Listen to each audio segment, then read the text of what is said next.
A Legacy of Love. Bilang isang binata, si AI ay isang bihasang pintor. Isang mahusay sa pagpipinta. Nagkaroon siya ng asawa at 2 mabubuting anak na lalaki. Isang gabi, nagkaroon ng matinding pananakit ng tiyan ang kanyang panganay na anak. Sa pag-aakalang ito ay isang karaniwang sakit sa bituka, hindi pinansin ni AI o ng kanyang asawa ang kondisyon ng kanilang anak. Ang pagkakaalam nila, ito ay simpleng acute appendicitis lamang. Ngunit ang bata ay namatay ng gabing iyon. May iwasan sana ang kamatayan ng bata kung napagtanto nila ang kalubhaan ng sitwasyon. Ang emosyonal na kalusugan ni AI ay lumala sa ilalim ng napakalaking pasanin ng pagkawala ng kanyang anak. Ang masaklap pa ay iniwan siya ng kanyang asawa pagkaraan ng ilang sandali. Naiwan siya mag-isa kasama ang kanyang 6 na taong gulang na anak na lalaki.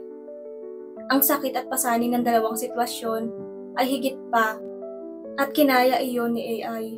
Ngunit nalulong siya sa alak upang makalimutan ang kanyang mga problema. Nang maglaon, naging alcoholic si AI.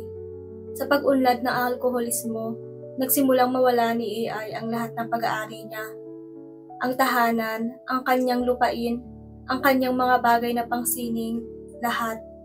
Sa kalaunan ay namatay si AI na mag-isa sa isang silid ng motel sa San Francisco. Nang mabalitaan ko ang pagkamatay ni AI, nag-react ako na may parehong pang-aalipusta na ipinapakita ng mundo para sa isang taong tinapos ang kanyang buhay nang walang material na maipakita para dito.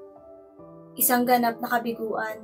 Akala ko napakasaya ng buhay niya sa paglipas ng panahon. Sinimulan kong sumuling suriin ang aking naunang malupit na paghatol. Ikaw, kita mo? Kilala ko ang nasa hustong gulang na anak ni AI, si Ernie. Isa siya sa pinakamabait, pinakamaalaga, at pinakamapagmahal na lalaki na nakilala ko. Pinagmasdan ko si Ernie kasama ang kanyang mga anak at nakita ko kung paano niya mahalin ang kanyang mga anak.